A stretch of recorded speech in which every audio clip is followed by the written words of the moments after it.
Hoje eu vou falar de mais uma evidência de recessão ou de problemas que vão se acumulando ali para a economia americana, que envolve praticamente digamos assim, uma pirâmide financeira no mercado automobilístico americano e como isso pode afetar a gente, principalmente a partir do ano que vem. Meu nome é Renan Adorno, eu tenho aí 10 anos de experiência em comércio exterior e venho há mais de 7 anos investigando para onde vai a liquidez do mundo, estudando e investigando ali, aprendendo a macroeconomia mundial. Você pode me encontrar tanto no Instagram quanto no YouTube, como também no Spotify, e basta você me procurar pelo nome Renan Adorno. Então vamos lá, isso aqui foi uma informação muito interessante ali que eu acompanho em algumas fontes, assim, tipo insiders anônimos dentro da indústria automobilística, e eu vi algo que me chamou muita atenção, me faz muito sentido e eu gostaria de compartilhar com você. Isso tem a ver com o mercado de carros nos Estados Unidos, né? Porque a gente sabe que o leasing e os empréstimos, né? Os financiamentos automotivos, eles são parte crucial para você colocar carros na rua, para você bater metas e vender. E eles são um excelente indicativo para ver se a economia americana está saudável ou não. Mas essa evidência aqui que eu vou colocar na mesa, ela realmente é bastante alarmante caso ela se concretize, e me parece que isso já está acontecendo. Então, olha só, vamos voltar ali para 2020. Durante a pandemia, você deve se lembrar muito bem que praticamente não tinha carro, né? Os carros novos, faltavam-se componentes, não podia-se comprar os carros. Tinha gente ali que você tentava comprar um carro zero, você tinha 2 anos de fila, e pessoas que tinham acabado de pegar o carro, que geralmente a gente sabe que quando você tira o carro, ele perde uns 30%, 20% do seu valor só de tirar da concessionária, aquela coisa, naquelas máximas que a gente normalmente conhece, mas que foi ao contrário. Você pegou carros ali que se ultravalorizaram, carros que não valiam aquilo, mas que o mercado secundário, primário, estava com tanta escassez que houve uma explosão de supply shock, né, falta de oferta nos carros novos, e também uma explosão de demanda nos carros usados. E aí os preços de todos esses carros começaram a subir muito, e para isso, que as pessoas conseguissem comprar um carro novo, elas também pegaram financiamentos em cima de um valor insano. Certo? Um carro que valia, sei lá, $50 mil normalmente, acabava valendo o dobro disso, 80 mil, 90 mil, e a pessoa acaba pegando um empréstimo nesse valor sobre aquele carro. Então o valor dos carros estavam completamente inflados, e alguns ainda estão até hoje, mas isso já vem tendo uma correção bastante forte. Mas não está mais como 2020, as coisas mudaram muito. Então você tem uma série de carros do qual o valor comparado àquele pico ali de 2020, ele praticamente despencou. Vários carros caíram mais de 30% comparado ali com a queda, né, de um ano para o outro.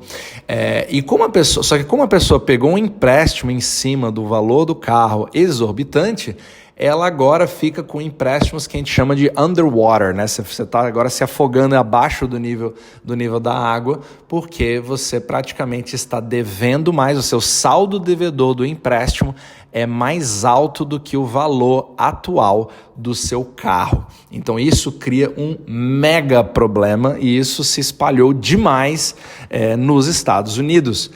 Só que os bancos sabem muito bem disso, e eles também sabem que não existe nenhum tipo de solução fácil para esse tipo de problema.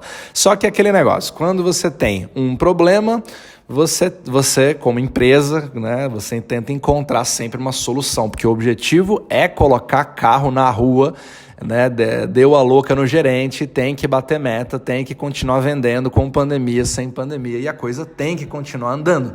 Só que quando você está numa situação dessa, que você está devendo mais do que o seu carro vale, não tem como você colocar o gênio da lâmpada de volta na lâmpada, ele já saiu, certo? Então você não consegue colocar o dentifrício dentro do tubo de dentifrício, né? Para quem não entende. Bom, enfim. Mas você está numa situação bastante complicada. Então, esse insider fez uma reunião ali para ver sobre os dealers, etc. E ele começou a ver uma prática que deixou ele muito preocupado, que é completamente insana. 9 dos 10 parceiros que ele conhece ali, que fazem empréstimos de financiamentos automobilísticos, eles criaram digamos assim, uma forma de você desconsiderar um empréstimo existente. Então ele chama de waiving, né? Eu abro mão quando eu tenho uma situação onde aquela pessoa detém aquele carro, às vezes aquele carro está dando algum problema, ou a pessoa está de saco cheio daquele carro e ela quer trocar, né? Porque é muito comum isso nos Estados Unidos. Eu estou com um carro novo, mas já estou andando, aí ele já deixa de ser novo, já estou andando mais de 1 ano, 2 anos, etc., 3 anos, e eu estou a fim de colocar esse carro agora e dar ele de entrada para refinanciar num carro novo. Mas é claro, você está diante de um mega problema onde você não consegue, né? Como é que eu vou pegar um carro que você tá com um passivo em cima dele que vale mais do que o próprio carro? Ele deveria ser um lixo, né? Só que quando você vê isso espalhado na economia inteira, você vê milhões de carros, centenas de milhares no mínimo, mas milhões de carros na mesma situação, você fica com um mega problema. Por quê? Porque a concessionária adoraria pegar aquele carro e vender para alguém, mas ela não pode. Aquele cara que quer trocar de carro adoraria poder trocar de carro, mas ele não pode. E o banco que adoraria poder dar crédito para aquela pessoa, para poder justamente fazer essa operação e empurrar e refinanciar aquele carro, também não pode. Então é um jogo de soma -3, não é nem de soma 0. Todo mundo sai perdendo. Aí vem a criatividade financeira do capitalismo, digamos assim, para solucionar esse problema. Olha que loucura. Simplesmente, digamos assim, que quando você... geralmente a solução normal, quando você está numa situação dessa, é você falar para o cara, olha, você pode até me dar o teu carro, só que você precisa botar aí uma mega de uma entrada, né? Você precisa botar mais $20 mil, por exemplo. E a pessoa, obviamente, não tem. O americano, ele ama comprar um carro com 0 de entrada e parcelinhas maravilhosas. O brasileiro também copiou isso muito bem do americano, né? Ele adora uma coisa parcelada, né? Principalmente no quesito de carro. No Brasil é pior ainda, a gente sabe, né? Parcela até travesseiro no Brasil, mas tudo bem. E aqui isso é muito comum na parte de carros. Aí, o que acontece? Você já tem um empréstimo que está em andamento, que é um péssimo negócio para você, que vale mais do que o carro, mas você está querendo contrair um segundo. Então, tecnicamente, não tem nenhum tipo de algoritmo de nenhum banco que vai, em sã consciência, aprovar esse financiamento para aceitar aquele carro, para dar a entrada num carro novo e fazer essa operação ir para frente, até hoje.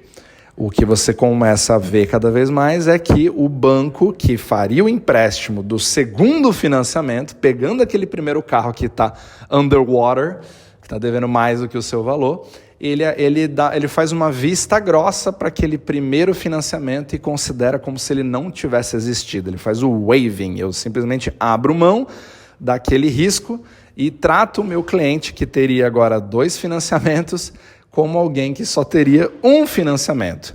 Mas por que, em sã consciência, alguém faria uma coisa dessas? Digamos que o seu primeiro financiamento em andamento, que você pegou num carro que vale 50 mil, mas que agora vale 100 mil, aí você pegou um empréstimo com um banco, sei lá, com o JP Morgan, né? E aí você pegou um segundo empréstimo, você está querendo dar ele de entrada num outro carro que você acha melhor, mais bonito, e está todo mundo querendo fazer a venda, mas não quer aceitar, e você está ali batendo na porta do Santander, falando, olha, quero fazer esse empréstimo, tal, mas eu estou aqui com uma trolha do JP Morgan, tal. Aí o Santander fala assim, quer saber? Faz o seguinte, tá aprovado, pode pegar esse carro aí, a gente vende ele e tal, eu aceito, está aprovado para mais um financiamento agora pelo Banco Santander. O que o Banco Santander está fazendo ali?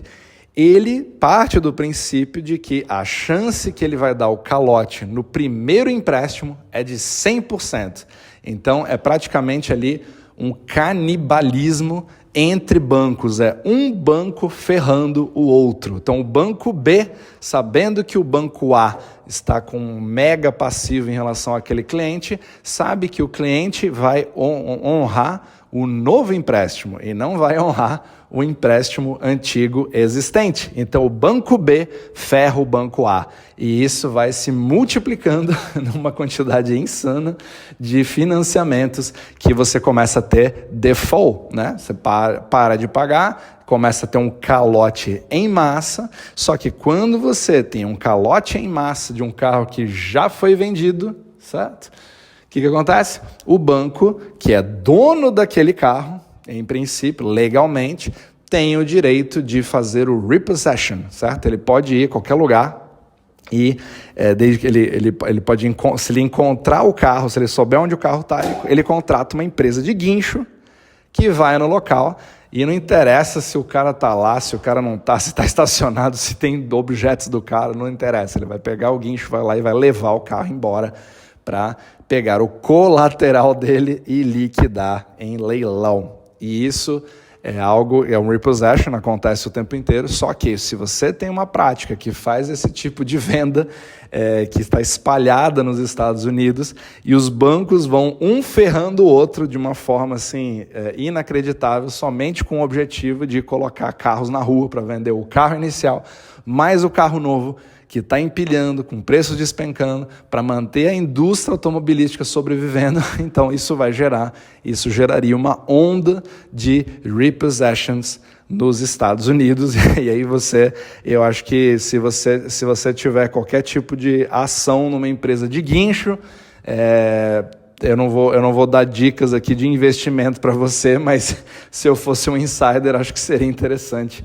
Né? Você vai ver uma demanda gigantesca caso isso se concretize por guinchos em tudo quanto é lugar, pegando um carro atrás do outro em repossessions de defaults em cima de empréstimos automobilísticos. Então ali realmente seria uma coisa muito complicada, né? Meio que uma catástrofe assim, de uma má prática de irresponsabilidade financeira, com o objetivo de você simplesmente vender, bater as metas do cara que está na concessionária. Então você vê coisas assim, aberrações para garantir que você seja aprovado de qualquer forma, né? Pessoas que não têm nem linha de nada, crédito, o cara fala, vem aqui com passaporte, só com passaporte, já pode ter até visto de turista aqui, eu te aprovo, tal. Até brasileiros fazem isso aqui, né? Então você vê isso com carros usados, tal.